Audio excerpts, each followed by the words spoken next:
Chris Hedges is a Pulitzer Prize-winning journalist. He's a former New York Times Mideast bureau chief, and he's the author of many books, Collateral Damage, America's War Against Iraqi Civilians. Chris Hedges.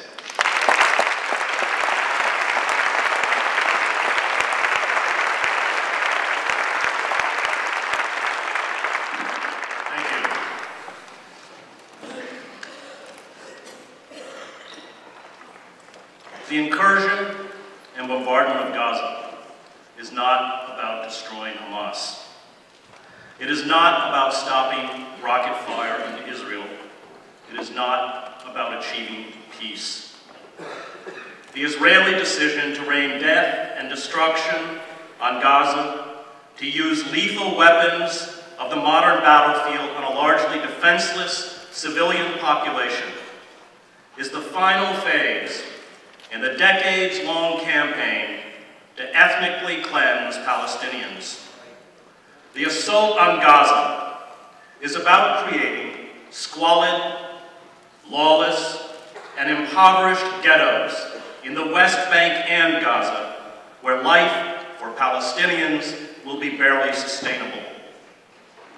It is about building a series of ringed Palestinian enclaves where the Israeli military will have the ability to instantly shut off movement, food, medicine, and goods to perpetuate the misery.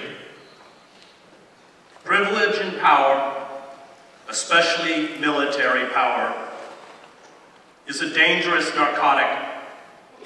Violence destroys those who bear the brunt of its force, but also those who try to use it to become gods. Ehud Barak, Israel's defense minister, said Israel is engaged in a war to the bitter end against Hamas in Gaza. A war? Israel uses sophisticated attack jets and naval vessels to bomb densely crowded refugee camps, schools, apartment blocks, mosques, and slums, to attack a population that has no air force, no air defense, no navy, no heavy weapons, no artillery units, no mechanized armor, no command and control, no army, and calls it a war. It is not a war. It is murder.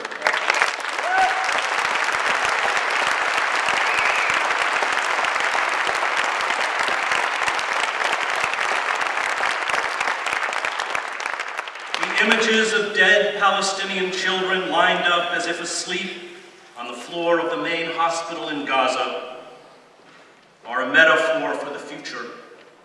Israel will from now on speak to the Palestinians in the language of death, and the language of death is all the Palestinians will be permitted to speak back. The use of terror and hunger to break a hostile population is one of the oldest forms of warfare. I watched the Bosnian Serbs employ the same tactic when I was in Sarajevo.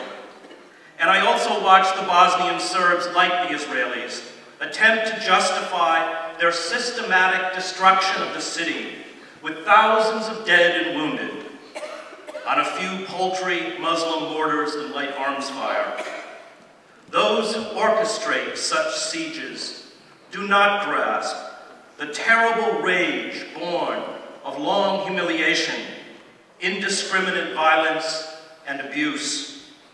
A father or a mother whose child dies because of a lack of vaccines or proper medical care does not forget. A boy whose ill grandmother dies while being detained at an Israeli checkpoint does not forget. Families who carry the broken bodies of their children to hospitals do not forget. All who endure humiliation, abuse, and the murder of those they love do not forget. This rage becomes a virus within those who eventually stumble out into the daylight. Is it any wonder that 71% of children interviewed at a school in Gaza recently said they wanted to be a martyr? Militant movements feed off of martyrs, and Israel is delivering the maimed and the dead by the truckload.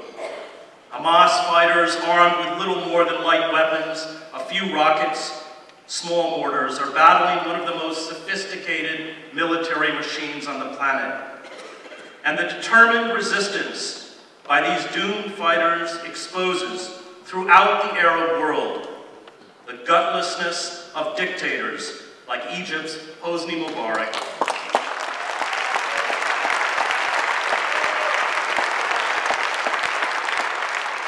who refuses to open Egypt's common border with Gaza despite the slaughter. Israel, when it bombed Lebanon 2 years ago, sought to destroy Hezbollah. By the time it withdrew, humiliated, it had swelled Hezbollah's power base and handed it heroic status throughout the Arab world.